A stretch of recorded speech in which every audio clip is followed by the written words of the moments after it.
Hello dear students, your welcome in R K institute. I am doctor R K Saini और आज फिर मैं आपको जो अपना टॉपिक चल रहा है कि वन टॉपिक आपको रोज पढ़ना है, उस टॉपिक के मिनिमम 10 क्वेश्चंस आपको उसी दिन करने हैं। तो मैं आज आपको इसी पॉइंट को आगे चलाते हुए thermodynamics lecture number 2 isothermal process को एक्सप्लेन करूंगा।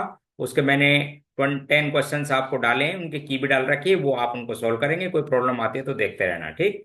चैनल को सब्सक्राइब किया करो और देखो, आप लाइक करो।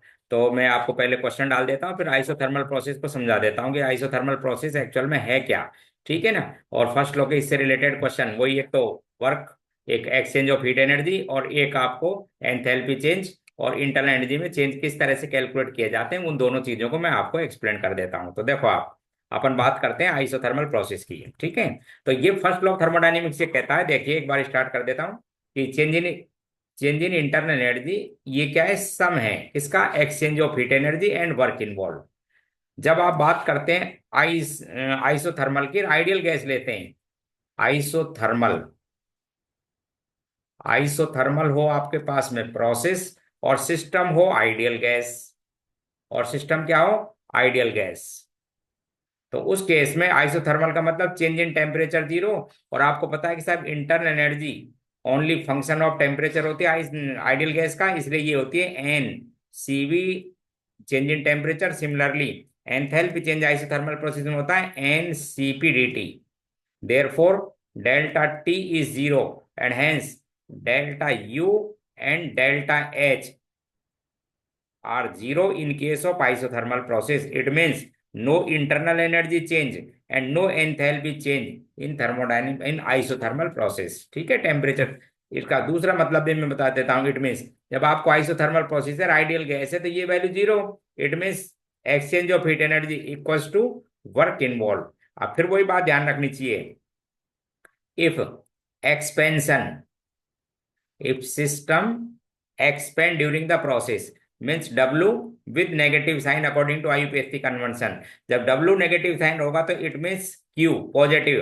मीन्स क्या निकलेगा कि system absorb heat energy, system क्या करेगा, एब्जॉर्ब करेगा हीट एनर्जी को। Similarly in case of compression, in case of compression then W with positive sign, it means Q with negative sign means heat lost energy, heat energy, system lost heat energy in case of compression. ठीक है, तो ये तो आपको इनके मालूम होने चाहिए साइन। फिर अब बात होती है डाब डब्ल्यू की। तो वर्क के लिए मैंने आपको पहले भी बताया था, फिर एक ही लाइन चलती है, वर्क का जो भी प्रोसेस होगा उसका एक जनरल फॉर्मूला है, पी एक्सटर्नल और चेंज इन वॉल्यूम। ठीक है, प्रोसेस चाहे आइसोथर्मल हो, आइसोकोरिक हो, आइसोबारिक, एडियाबैटिक, पॉलीट्रॉपिक, बस वर्क आपको यहीं से करना है। मे बी एक्सपेंशन, कंप्रेशन, कुछ भी। एक स्टैंडर्ड फॉर्मूला था जो हमने ड्राइव किया था फर्स्ट लॉ में। ठीक है, कैसे आया था वो मैंने आपको एक्सप्लेन कर दिया था। अब फिर बात दोबारा स्टार्ट करते हैं कि यदि प्रोसेस आपके पास में इरिवर्सिबल है, तो इरिवर्सिबल की फिर मुझे डेफिनेशन बताओ। क्या खास बात होती है, सिंगल स्टेप प्रोसेस होता है और पी एक्सटर्नल कांस्टेंट होता है, यानी फाइनाइट प्रेशर होता है जिसके अगेंस्ट सिस्टम एक्सपेंड होता हो या कंप्रेस्ड होता हो। इट मीन्स क्या होता है, यहाँ पर प्रेशर कांस्टेंट होता है, पी एक्सटर्नल। अब फिर एक बार ध्यान रखो, क्वेश्चन में कई बार कई लैंग्वेज यूज की जाती है। हो सकता है पी एक्सटर्नल आपको दिया जाए कि अगेंस्ट 1 एटीएम प्रेशर, और कुछ नहीं दिया जाएगा, और फ्रैक्शनलेस पिस्टन होगी तो ध्यान रखना कि सिस्टम का फाइनल प्रेशर एक्सटर्नल प्रेशर के बराबर होगा जब पिस्टन रुकते किसी एक फेज पर। समझ गए। तो आइसोथर्मल प्रोसेस हो इरिवर्सिबल, तो इससे आप वर्क फाइंड कर लेंगे, प्रेशर डेल्टा वी। मैं इस प्रोसेस को ऐसे भी लिख सकता हूं, ये पी एक्सटर्नल तो कांस्टेंट है, और चेंज इन वॉल्यूम का मतलब V2 माइनस V1। मैं इसको इस तरह भी लिख सकता हूं, पी एक्सटर्नल तो कांस्टेंट है, और वॉल्यूम की जगह क्या लिख सकता हूं, NRT अपॉन P2, क्योंकि टी तो कांस्टेंट आइसोथर्मल में, ध्यान रखना। ठीक है, इसलिए इसी तरह यहां पे लिख सकता हूं NRT अपॉन P1। और मैं इसको और थोड़ा सोल्व करके लिखूं तो इस तरह से लिखा जा सकता है, work W equals to minus N R P external, ये तो कांस्टेंट, एन आर टी भी ले लो क्योंकि आइसोथर्मल में टी भी कांस्टेंट है, N R T P external 1/P2 minus 1/P1। तो इससे आप क्या फाइंड कर लेंगे, वर्क। और आपको पता है कि isothermal process, ideal gas system, तो जो जितना वर्क इन्वॉल्व होगा वो एक्सचेंज ऑफ हीट एनर्जी के बराबर होगा। ठीक है, अब एक्सपेंशन कंप्रेशन का अपने आप आपके पास साइन आ जाएंगे। ये किसके लिए फॉर्मूला था, इरिवर्सिबल। अब बात करता हूं मैं रिवर्सिबल। फिर मुझे बताओ रिवर्सिबल की क्या डेफिनेशन थी, बताइए। क्या रिवर्सिबल की डेफिनेशन है कि पी एक्सटर्नल पी एक्सटर्नल और गैस के प्रेशर में कितना डिफरेंस होता है? इनफाइनाइटसीमल। इनफाइनाइटसीमल का मतलब केवल आप उसको सोच सकते हैं, या एक आइडियल प्रोसेस है, इसलिए पी एक्सटर्नल हमेशा किसके संग बना होता है? Thermodynamic equilibrium state with the pressure of gas. तो पी एक्सटर्नल की जगह लिखते हैं pressure of gas plus minus DP. DP यहाँ पर क्या चीज है? इनफाइनाइटसीमल चेंज इन प्रेशर, प्रोसेस में भी एक्सपेंशन और कंप्रेशन। तो जब ये वैल्यू पुट करेंगे आप, तो देखो क्या फॉर्मूला बनेगा, pressure of gas plus minus DP, इस पी एक्सटर्नल की जगह लिखेंगे आप, इनटू चेंज इन वॉल्यूम। आगे बात करेंगे, माइनस साइन है, तो pressure of gas DV plus minus DP into DV. ये क्या है? इनफाइनाइट सिमल चेंज। ये भी वॉल्यूम में भी क्या था? Infinitesimal change, therefore their product is nearly zero. It means W equals to work equals to minus sign है यूपीएससी कन्वेंशन साइन, ये प्रेशर ऑफ गैस, इसके लिए क्या लिख सकता हूं? N R T upon V into DV, क्योंकि temperature भी कांस्टेंट आइसोथर्मल के लिए, इसलिए डब्ल्यू इक्वल्स टू लिखेंगे minus N R T L N V two upon V one, और वी कैन से P one upon P two, क्योंकि आपको पता है ना कि साहब आइडियल गैस के लिए, आइसोथर्मल प्रोसेस के लिए P one V one equal to P two V two होता है, तो इसकी जगह आप ये भी लिख सकते हो। क्लियर? तो ये तो साहब आपके पास में वर्क के फॉर्मूले। एक थोड़ा सा मैं आपको इस वर्क के रेस्पेक्ट में थोड़ा कंपैरिजन और बता देता हूं, समझे? कंपैरिजन इन द सेंस कि साहब किस में आइसोथर्मल और रिवर्सिबल और इरिवर्सिबल में किस में ज्यादा वर्क इन्वॉल्व होता है, वो और थोड़ा देख लो, एक ग्राफ से समझ लो उस लाइन को, देखो आपको समझ बैठ जाएगा। सपोज ये आपके पास में प्रेशर और ये वॉल्यूम, इन दोनों के बीच में मैंने एक ग्राफ प्लॉट किया। ये जो गैस थी वो इनिशियल कंडीशन ये है उसकी, ठीक है? ये उसका प्रेशर है, ये इसका वॉल्यूम था इनिशियल कंडीशन पर, ठीक? ये इसका। अब दो तरीके, एक तो क्या कराया जाए इसको, किससे? पी एक्सटर्नल यानी इरिवर्सिबल मैनर से। तो इरिवर्सिबल मैनर से आपको मैंने समझा दिया था कि डब्ल्यू इक्वल टू, वहां पर प्रेशर क्या होता है? कांस्टेंट। पी एक्सटर्नल था कांस्टेंट, और ये change in volume V two minus V one. Suppose ये इनिशियल वॉल्यूम था साहब इसका V one, final volume expand हुआ तो ये हो गया साहब आपका V2, और पी एक्सटर्नल ये रहा, ठीक है? ये इनिशियल कंडीशन है। ये प्रेशर तो क्या था गैस का? इनिशियल। सपोज गैस आपके पास में एक्सपेंड हुई तो प्रेशर कम करना पड़ेगा आपको, समझ गए? जब भी वॉल्यूम इंक्रीज होगा। ये फाइनल प्रेशर था, तो इसके अगेंस्ट जो वॉल्यूम में चेंज हुआ ये वर्क, यानी ये जो एरिया है ये वर्क बोला जाएगा इरिवर्सिबल। देखो ये वाला पी एक्सटर्नल यानी change in volume against P external, it is known as work involve in expansion process और in compression process in case of irreversible type, ठीक है? ये वर्क है इसका। अच्छा, अभी ये रिवर्सिबल मैनर से होता तो मैं इसको कैसे करता, देखो आपको फिर समझाता हूं। यदि यही एक्सपेंशन वर्क कराता, इससे यही से मेरा मतलब है कि initial volume V1 and final volume V2, और टेम्परेचर क्या था? कांस्टेंट। और मैं कहता कि साहब मुझे तो आप इसको रिवर्सिबल प्रोसेस में करा के दिखाओ। तो रिवर्सिबल प्रोसेस में पता है क्या खास बात होती है? इनिशियल कंडीशन वही है, ध्यान से देखो, इनिशियल कंडीशन वही प्रेशर है गैस का, और वही इनिशियल वॉल्यूम है V1। उस समय क्या करते हैं कि प्रेशर को इनफाइनाइट सीमल, जो अभी मैंने लिखा था, इनफाइनाइट सीमल चेंज करते देखते हैं। जैसे ये इनिशियल प्रेशर था, फिर इनफाइनाइट सीमल थोड़ा सा कम कर देते हैं, तो थोड़ा सा इनफाइनाइट सीमल वॉल्यूम बढ़ जाता है ये, और प्रेशर कम करो तो इस तरीके से। यहाँ पर वॉल्यूम इतना से मैं समझाने के लिए लिख रहा हूँ, बाकी इस तरह इनफाइनाइट सीमल प्रेशर आप कम करते जाओ, कम करते जाओ, तो इनफाइनाइट सीमल वॉल्यूम आपके पास में बढ़ता जाएगा, बढ़ता जाएगा। और सपोज यही आ गया आपके पास में, ये फाइनल था वो V2, ठीक है? तो वहां पर इनफाइनाइट सिमल चेंज के साथ चलता है इस तरीके से, इस तरीके से ग्राफ आता। तो अब जो आपके पास में वर्क होता वो ये एरिया होता P और V के बीच में। तो एक बात ध्यान रखना कि जो आपके पास में एक्सपेंशन का प्रोसेस है, रिवर्सिबल में ज्यादा वर्क इन्वॉल्व होता है इन कंपेरिजन टू इरिवर्सिबल। ये किसका प्रोसेस है? रिवर्सिबल का। ये कैसा था? इरिवर्सिबल। क्या हुई थी गैस? एक्सपेंड। ये था A, और ये फाइनल था V, ठीक है? गैस एक्सपेंशन ये एरिया, अब आप देखेंगे तो इससे काफी ज्यादा इतना एक्स्ट्रा एरिया है, ठीक? तो ये थोड़ा ध्यान रखना, फॉर्मूले मैंने आपको समझाई दिए, दोनों इसी तरह से करेंगे, ठीक है? थोड़ा सा आप कंप्रेशन में और समझा देता हूं आपको कि यदि यही प्रोसेस कंप्रेशन का होता तो क्या होता। तो देखो देखो आप फिर समझो, यहीं से लाइन समझिए।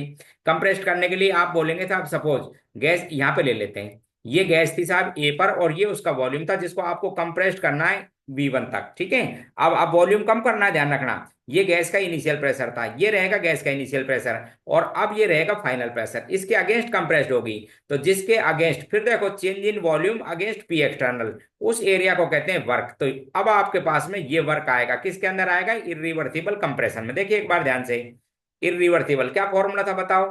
पी एक्सटर्नल वर्क का फॉर्मूला था इरिवर्सिबल में पी एक्सटर्नल और change in volume V2 minus V1।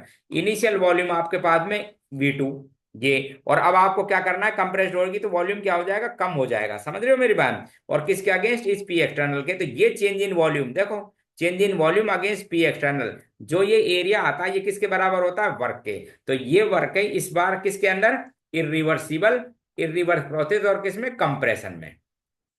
अब इसी चीज को अपन रिवर्सिबल मैनर से कराते हैं, तो फिर समझना रिवर्सिबल में क्या करेंगे, ये इनिशियल कंडीशन है, थोड़ा सा प्रेशर आप इंक्रीज करेंगे, इनफाइनाइटसिमल प्रेशर इंक्रीज करेंगे तो वॉल्यूम थोड़ा सा कम होगा, यहाँ पे आएगा ये पॉइंट, फिर और बढ़ा देते हैं थोड़ा प्रेशर, और बढ़ा देते हैं वॉल्यूम और कंप्रेस्ड हो जाएगा, और थोड़ा भी इंक्रीज करो वॉल्यूम, फिर थोड़ा कंप्रेस्ड, ऐसे करते जाएंगे, प्रेशर को थोड़ा थोड़ा थोड़ा थोड़ा बढ़ाते जाएंगे, और आपको फाइनल V1 पे लेकर आना था, तो धीरे धीरे धीरे धीरे बहुत इनफाइनाइटसिमल स्टेप लगाएंगे, ध्यान रखना इनफाइनाइटसिमल स्टेप होते हैं, इसलिए धीरे धीरे ये प्रोसेस यहाँ पर आ जाएगा, ये तब आपके पास में इतना ही वर्क इन्वॉल्व होगा।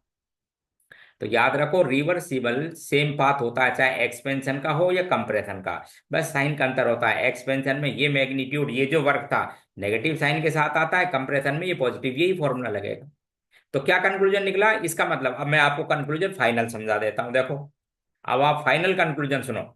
क्या फाइनल कंक्लूजन है कि वर्क मैग्नीट्यूड वाइज बात करती है, ठीक है, वर्क किसका, रिवर्सिबल प्रोसेस, कैसा, expansion, expansion reversible process isothermal, ठीक है, वो ज्यादा इन्वॉल्व होता है किससे, इरिवर्सिबल प्रोसेस हो एक्सपेंशन का और आइसोथर्मल प्रोसेस। एक कंक्लूजन जो मैंने शुरू में ग्राफ बनाया था। दूसरा कंक्लूजन कौन सा, इसमें प्लस साइन के साथ आता है, मोड लगाओ तो लगाओ, कोई जरूर नहीं है, इरिवर्सिबल प्रोसेस कंप्रेशन का हो, जैसे ये बना हुआ ग्राफ, कंप्रेशन का आइसोथर्मल में, आइसोथर्मल के अंदर वर्क ज्यादा होता है बजाय किसके, रिवर्सिबल के, रिवर्सिबल कंप्रेशन, ये कंप्रेशन की बात है ध्यान रखना, वो एक्सपेंशन की बात थी आइसोथर्मल में। तो ये थोड़ा जैसे कई बार पूछ रहे थे बताओ वर्क मैग्नीट्यूड किस में इन्वॉल्व ज्यादा हुआ, तो वैसे तो मैं आपको बता दूं आंसर में ओनली मैग्नीट्यूड देखा जाता है, ये प्लस माइनस साइन तो ये कहते हैं कि एक्सपेंशन हो रहा है या प्लस में कंप्रेशन हो रहा है, समझ गए?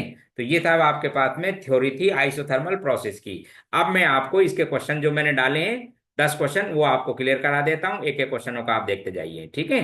पहले थ्योरी आनी बहुत जरूरी है, मैं आपको फिर समझा देता हूं। फर्स्ट आप थ्योरी की याद करेंगे, उसके बाद आप अपने क्वेश्चनों को करेंगे। तो देखो एक क्वेश्चन बिल्कुल simple, a student is calculate work during the reversible, ध्यान से सुनना, रिवर्सिबल आइसोथर्मल प्रोसेस, ठीक है, दो उसके अंदर ग्राफ दे रखा है, by 2 moles of an ideal gas है, बाई मिस्टेक ही कैलकुलेट एरिया, जो गिवर ग्राफ में दे रखा है ना सेड एरिया, उसके बराबर बोल देता है वो वर्क को, जो कितना आता है 49.26 लीटर एटीएम।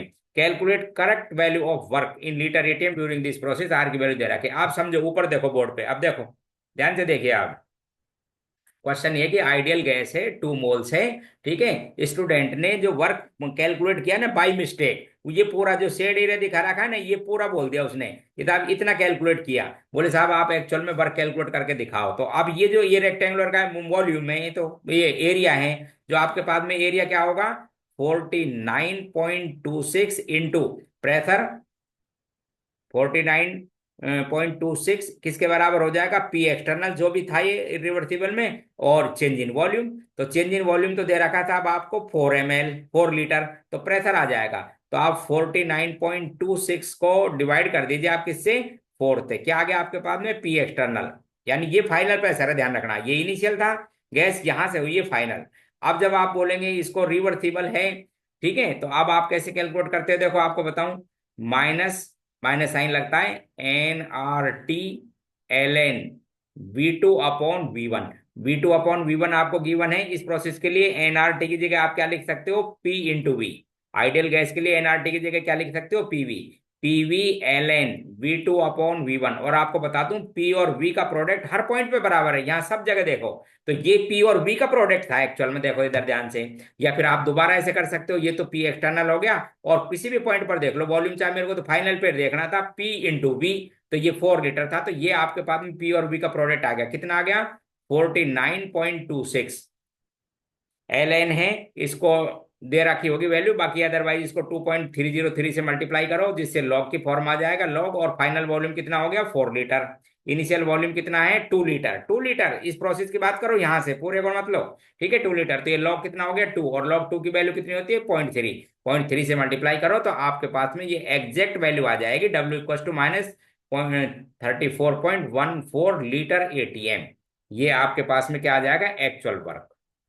तो बाई मिस्टेक वाले को क्या गलती थी, वो पूरा वॉल्यूम ले रखा था, और वो किसका ले रखा था इरिवर्सिबल का, जबकि वो कह रहा है रिवर्सिबल। ठीक, क्वेश्चन नंबर सेकंड देखो। 5 moles of an ideal gas 293 kelvin से एक्सपेंड होती है आइसोथर्मली। इनिशियल प्रेशर दे रखा है 2.5 मेगापास्कल, टू फाइनल दे रखा है 1.3 मेगा, अगेंस्ट कांस्टेंट प्रेशर है 4.3 मेगापास्कल। ठीक है, heat transfer of this process kilo joule में बतानी है नाउन पर। तो अब देखो एक बार ध्यान से, सबसे पहली बात तो फिर वही लाइन, हीट ट्रांसफर की बात करें तो आइसोथर्मल प्रोसेस है, इसलिए डेल्टा यू तो कितनी हो जाएगी 0। तो क्यू किसके बराबर हो जाएगा वर्क के। अब ये कौन सा था आइसोथर्मल, इनिशियल प्रेशर ये, फाइनल प्रेशर ये, अगेंस्ट यहाँ दिखाओ आप ध्यान से, नाम नहीं दे रखा यहाँ देखिए, against constant external pressure 4.3 megapascal. इसका मतलब कैसा प्रोसेस हो गया ये इरिवर्सिबल। उसके लिए वर्क का फॉर्मूला है माइनस पी एक्सटर्नल और change in volume, change in volume V2 - V1। उसके लिए मैंने आपको लगा रखा था V2 - V1 की जगह, V2 - V1 की जगह क्या लिख दोगे NRT, अभी फॉर्मूला थोड़ी देर पहले एक्सप्लेन किया था, माइनस पी एक्सटर्नल NRT, और ये बोलेंगे 1/P2 माइनस 1/P1। अब देखो मैं आपको यूनिट समझा देता हूँ। पी एक्सटर्नल जो दे रखा है वो बोलना 4.3 मेगापास्कल, ठीक है, पी एक्सटर्नल दे रखा है 4.3, एन की वैल्यू चेक कर लो 5 मोल में भी रख देता हूँ। आर की वैल्यू किसमें निकालनी है आपको, एक्सटर्नल प्रेशर निकालना है, जूल के अंदर दे रखी है, calculate in process in kilo joule में। तो आर की वैल्यू जूल में लिख लेते हैं, कितनी होती है 8.314, डिवाइड कर लो 1000 से, जूल किलो जूल में आ जाएगा। टेम्परेचर 293, टेम्परेचर 293 केल्विन, ठीक है, और 1/P1 कितना था साहब 2 point, initial pressure, initial pressure कितना है 2.1, और फाइनल कितना 1.3, तो फाइनल हो गया 1.3 माइनस 2.1। तो ये वैल्यू आ जाएगी दोस्त, इसको मल्टीप्लाई करोगे तो ये वैल्यू आएगी आपके पास में 0.8, यानी 0.8 का मतलब आपको समझा दो 2.1 माइनस 1.3 इंटू 1.3 इंटू 2.1। तो ये आप सब्सट्रेट करोगे तो ये 0.8, और ये आती है 2.73, मल्टीप्लाई कर देना आपका आंसर आ जाएगा। ठीक है, तो ये 15 आएगा, आपको बता देता हूँ, राउंड ऑफ करने के बाद में कितना आ जाएगा 15 किलो जूल में, चेक कर लेना आप। क्वेश्चन नंबर थर्ड दिखाता हूँ देखो। क्वेश्चन थर्ड भी ध्यान से देखें, बिल्कुल धीरे धीरे क्वेश्चन को पढ़ें, अपने आप समझ बैठ जाता है। देखो क्वेश्चन थर्ड क्या है, आइडियल गैस है अंडरगो आइसोथर्मल कंप्रेशन, कंप्रेशन है 5 मीटर क्यूब से 1 metre cube, against constant external pressure है 4 Nm/m-2। Heat release in this process use to increase the temperature of 1 mole of aluminium. Molar heat capacity दे रखी है आपको aluminium की 24 joule पर kelvin पर मोल। टेम्परेचर आपको बताना, temperature of aluminium increased by, कितना टेम्परेचर इंक्रीज्ड होगा आपके पास में। ठीक है, तो देखो आपके पास में सबसे पहले तो आप वो हीट निकाल लो। तो आपको पता है आइसोथर्मल प्रोसेस है, और आइसोथर्मल प्रोसेस के अंदर डेल्टा यू कितना होगा 0, इसलिए हीट किसके बराबर हो जाएगी वर्क इन्वॉल्व के। वर्क दे रखा है आपको, एक्सटर्नल प्रेशर है तो माइनस पी एक्सटर्नल और change in volume. P external दे रखा है आपको 4 Nm/m-2, और चेंज इन वॉल्यूम कितना हो गया 5 से 1, यूनिट ध्यान रखना 4 मीटर क्यूब। तो आपके पास में आ गया ये 16 Nm, और वो किसके बराबर होता है Nm जूल के। तो 16 जूल हो गए था, अब आपके पास में हीट आई है आपके पास में 16 जूल। ये क्या काम आती है, एल्यूमिनियम के टेम्परेचर को इंक्रीज करने में आती है। पूछते हैं साहब कितना टेम्परेचर इंक्रीज किया, तो अब आप देखो मोलर हीट कैपेसिटी का फॉर्मूला ये, molar heat capacity equals to absorb heat upon mole और चेंज इन टेम्परेचर। अब कुछ नहीं करना है आपको, चेंज इन टेम्परेचर निकालना है, तो Q अपॉन एन, और ये मोलर हीट कैपेसिटी, Q की जगह कितना लिख देना 16 जूल। लो साहब, चेंज इन टेम्परेचर आ जाएगा आपके पास में। Q कितना है आपके पास में, हीट कितनी आई थी 16 जूल, कितना मोल था 1 mole, to increase temperature of 1 mole of aluminium. उसकी मोलर हीट कैपेसिटी कितनी दे रखी है 24। लो साहब 24 यूनिट लिखना है यहाँ पर, इस एनर्जी की जूल में, ये भी इस तरह से, तो आपका हो जाएगा 2/3 केल्विन। खत्म, ये क्वेश्चन हो गया फोर, थर्ड था। क्वेश्चन नंबर 4 देखो, क्वेश्चन 4 एक्सप्लेन करता हूँ, ध्यान से देखो, कुछ नहीं है इनमें, बस एक आइसोथर्मल प्रोसेस है। Question number 4, find out the work when 1 mole of gas expand reversibly isothermally from 5 atm to 1 atm, initial volume दे रखा है गैस का दो, ठीक है, इस तरह से। तो आपको क्या है, रिवर्सिबल और आइसोथर्मल, तो ये वर्क का फॉर्मूला होता है, देखो एक बार ध्यान से, W equal to minus N R T L N V2/V1, या फिर आपको पता है कि V2/V1 को और क्या लिख सकते हो आप, P1/P2, वो भी मैंने आपको अभी सोल्व कराया। अच्छा, एनआरटी को क्या लिख सकते हो, और इस एनआरटी को पीवी, क्यों भाई, एनआरटी को क्या लिख सकते हो, पीवी। तो देखो मैं लिख रहा हूँ माइनस एनआरटी की जगह क्या लिख देता हूँ, पी और वी, क्योंकि आपको पता है कि आइसोथर्मल में टेम्परेचर कांस्टेंट रहता है, या फिर मैं ऐसे कह देता हूँ पी और वी का product through out the process constant रहता है, पी और वी का product through out the process कैसा रहता है, कांस्टेंट। तो देखो P1 V2 या प्रेशर दे रखा है तो P1/P2, तो N इंटू वी आपको क्या दे रखा है, 5 ATM था उसका प्रेशर, और इनिशियल वॉल्यूम था आपके पास में 5 लीटर। तो यहाँ पर हो गया साहब 5 ATM प्रेशर 5 लीटर, तो ये हमेशा कांस्टेंट रहा, एनआरटी की जगह रख दो, ठीक है। और एल एन, ये आपके पास में फाइनल प्रेशर कितना हो गया इसका, 5 ATM, 5 ATM थे इनिशियल था उसके अंदर, रिवर्सिबल 5 ATM थे, 1 ATM, लाइन समझ गए। तो आप लिखेंगे यहाँ पर इनिशियल 5 और फाइनल कितना हो गया था 1, तो एल एन 5 की आपको वैल्यू गिना है 1.6, इसको 1.6 से मल्टीप्लाई कर दो, तो -25 इंटू कितने से मल्टीप्लाई कर दीजिए, 1.6 से। तो ये आपके पास में आंसर आ जाएगा किसका, लीटर एटीएम में। फिर आपको आंसर रिपोर्ट करना है किलो जूल में या जूल में, तो 1 लीटर एटीएम इक्वल टू होता है 101.3 जूल, डिवाइड कर लो 1000 से, किस में आ जाएगा, किलो जूल में। तो आप सोल्व कर लेना, आंसर लिखना पड़ा। अच्छा, फिर एक बात और समझा दूं, जब कोई पूछता है ना वर्क डन, तो आप नेगेटिव साइन मत लिखना, वर्क डन में मैग्नीट्यूड बताना पड़ता है, और जब डब्लू लिखोगे तब, पिछली पहली क्लास में बताया था, आप ध्यान रखना, डब्लू लिखते हो तो विद नेगेटिव साइन आता है, बाकी वर्क डन पूछता है तो मैग्नीट्यूड बताना है, clear. Answer 4। Question number next, देखो कुछ नहीं, क्वेश्चन नंबर 5, ध्यान से देखो, बस केवल टेक्निकल ट्रिकी क्वेश्चन है, ध्यान से सुनिए, ठीक है। A piston filled by 0.04 mole of ideal gas, रिवर एक्सपेंड होती है रिवर्सिबली 50 ml से 375 at constant temperature at 37 degree centigrade, it as it does so, it absorb, देखो ध्यान से, इतने एब्जॉर्ब कर ली साहब कितनी, 208 joule heat, the value of heat and work involve for this process, R की वैल्यू दे रखी है। आप ध्यान से देखो, जब ये गैस आपको पता है कांस्टेंट टेम्परेचर पर है, तो आपको पता है कि डेल्टा यू तो कितना लिखा जाएगा, 0, और जो ये क्यू आएगा किसके बराबर हो जाएगा, वर्क के, और ये लिख रखी है आपने प्लस में, इसलिए डब्लू नेगेटिव में, कुछ नहीं ट्रिक लगानी थी, कुछ नहीं, नथिंग, कैलकुलेशन ही नहीं करनी थी, सही बात तो ये। तो ऐसे क्वेश्चन खूब आए हुए हैं, जैसे जेई वगैरह में पूछा गया क्वेश्चन है, तो बाकी ऐसा नहीं है, बिल्कुल सिंपल क्वेश्चन आते हैं। देखो क्वेश्चन नेक्स्ट 6 क्वेश्चन, ध्यान से, ए frictionless piston filled with 1 mole of ideal gas expand from 1 liter to 10 liter at constant temperature of 300 Kelvin. Calculate work done by the gas if process is reversible and it is irreversible respectively, यानी reversible और irreversible हो तो आप इसमें work calculate करके बताओ, ठीक है। तो इरिवर्सिबल और रिवर्सिबल में बात करता हूं, तो देखो ध्यान से, पहले रिवर्सिबल की बात करता हूं, आपको वैल्यू दे रखी है, बोलेंगे -nRT/ln V2/V1 फाइनल अपॉन ये, ठीक है। तो क्या क्या दे रखा है आपको, इनिशियल वॉल्यूम दे रखा है, फाइनल वॉल्यूम दे रखा है, यहाँ लिखेंगे 10, यहाँ लिखेंगे 1, कितने मोल दे रखे था आपको, 1 मोल, एन की जगह लिख देना 2.303 से मल्टीप्लाई कर लिया करो, जिससे ये एल एन लॉग 10 में बदल जाए, कितनी थी 1 मोल गैस, आर की वैल्यू कितनी है 8.314, टेम्परेचर कितना दे रखा है साहब 300 केल्विन, ठीक है। और ये लॉग मैंने बदल ही दिया इसको लॉग, और फाइनल वॉल्यूम कितना हो गया 10/1, और लॉग 10 की वैल्यू कितनी होती है 1, लो साहब, ये तो आपके पास में वर्क आ जाएगा रिवर्सिबल में, ये रहा, चेक कर लेना। वर्क लिखना है, नेगेटिव साइन नहीं, बताना है वर्क डन, कितना वर्क किया, work done by the gas, magnitude बताइए, और जब डब्ल्यू लिखोगे नेगेटिव, किस में आया ये, इरिवर्सिबल में। अब रिवर्सिबल में आपको फॉर्मूला फिर मैंने बता रखा है, देखो इधर क्या अभी एक्सप्लेन किया था, वहां पर क्या लिखते हो, W equal to -P external और change in volume, -P external change in volume होता है V2 - V1, वो भी आपको दे रखे हैं, P एक्सटर्नल भी दे रखा है, कितना था P एक्सटर्नल गैस के लिए, 1 लीटर से कांस्टेंट टेम्परेचर 300 केल्विन, ठीक है। इसमें आपको कैलकुलेट करना था वर्क, ठीक है, 1 मोल ऑफ गैस है एक्सपेंड होती है, ठीक है। तो P एक्सटर्नल के लिए इसको आप फिर वापस लिख सकते हो nRT/V2,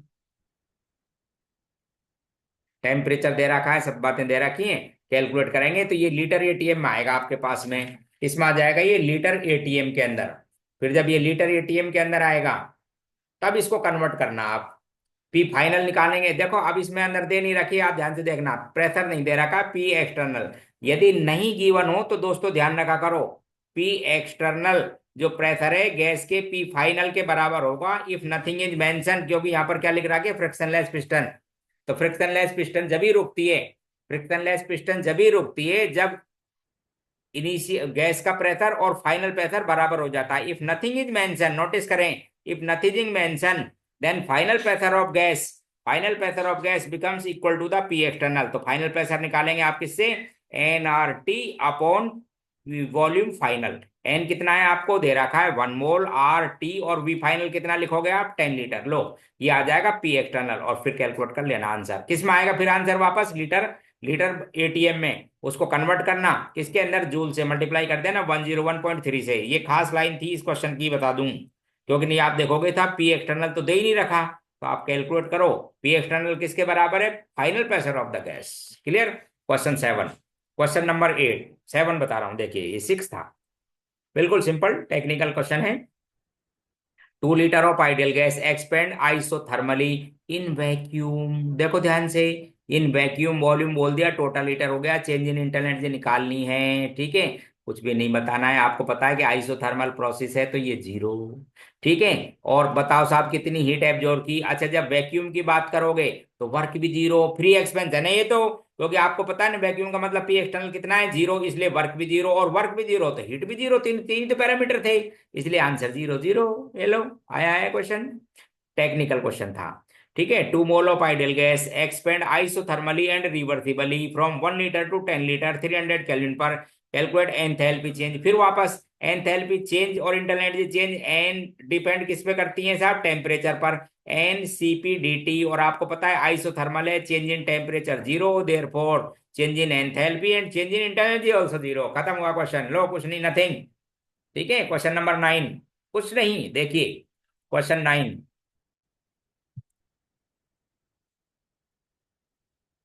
क्वेश्चन 9 और 10 को भी बताता हूं। तो इस तरह से कुछ टेक्निकल क्वेश्चन भी आते हैं जो केवल आपको ये बताने के लिए कि साहब आपको पैरामीटर्स की नॉलेज है या नहीं, कि कैलकुलेट हो सकता है कैलकुलेशन ही नहीं करनी पड़े, अरे वैक्यूम कह दिया तो क्या करना है, कुछ नहीं। देखो क्वेश्चन 9 को, 5 मोल of ideal gas isothermal reversibly 10 litre से 20 लीटर एक्सपेंड, मैक्सिमम वर्क बताना है आपको। इसके अंदर 5 लीटर गैस है, आइसोथर्मली एक्सपेंड हुई रिवर्सिबल मैनर से, 300 कैलोमीटर वॉल्यूम दे रखा है, ठीक है, मैग्नीट्यूड बताना है, ठीक। तो आप लिखेंगे डब्ल्यू इक्वल्स टू माइनस, फॉर्मूले में तो माइनस आता है लेकिन जब मैग्नीट्यूड लिखेंगे तो नेगेटिव साइन लिखा जाता है, N R T L N V2/V1।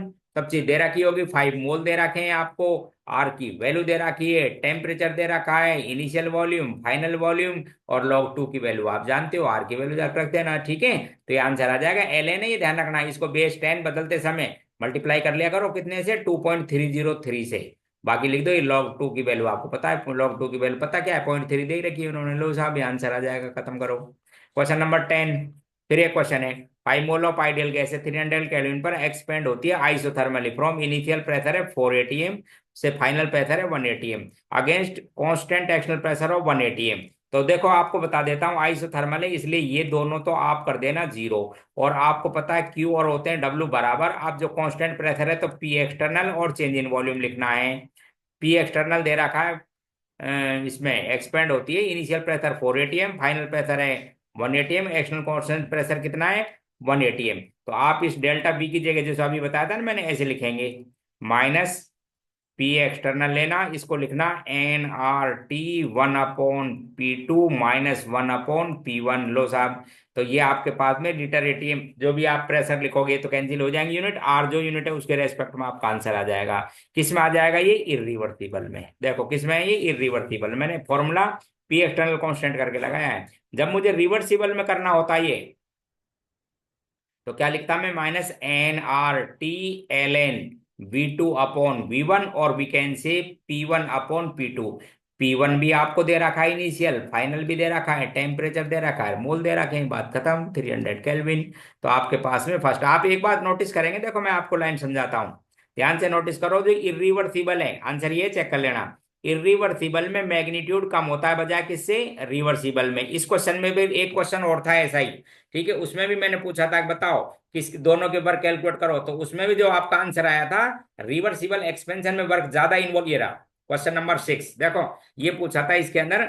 और यही आपको इरिवर्सिबल में भी करना था, gas expand from this, calculate work done by the gas if process is reversible and in irreversible. एक बार किस में करना था, रिवर्सिबल में, एक बार किस में कर रहा था, इरिवर्सिबल में। तो ध्यान से देखो, रिवर्सिबल और इरिवर्सिबल के अंदर फॉर्मूले में अंतर बस यही रहेगा, जैसे यहाँ फाइनल प्रेशर बताया था मैंने आपको पी एक्सटर्नल में। तो जब दोनों में कैलकुलेट करोगे तो पी इरिवर्सिबल की जब बात करते हैं तो ये कहता रहता है कांस्टेंट, पी एक्सटर्नल और change in volume V2 minus V1 ये दे रखा है। पी एक्सटर्नल आपको बताया था, फाइनल कैलकुलेट करोगे आप, अभी बता दिया था थोड़ा सा, पी एक्सटर्नल इस तरह थे ये मैग्नीट्यूड। और जब रिवर्सिबल की बात की जाती है, रिवर्सिबल की तो आपको पता है -NRT ln P1/P2 या V2/V1, ठीक है। और उसमें आपको ये जरूरत भी नहीं थी, मोल दे रखे हैं, टेम्परेचर दे रखा है, बात खत्म, ठीक। तो ध्यान रखना कि रिवर्सिबल एक्सपेंशन में ज्यादा वर्क इन्वॉल्व होता है बजाय किससे, इरिवर्सिबल से। तो चलो मैंने आज आपको ये टॉपिक एक्सप्लेन कर दिया है, अगली क्लास में फिर कोई नया टॉपिक थर्मोडायनेमिक्स ही चलेगी। मैंने आपको बता दिया था मैं 10 टॉपिक्स डालूंगा थर्मोडायनेमिक्स में, जिसके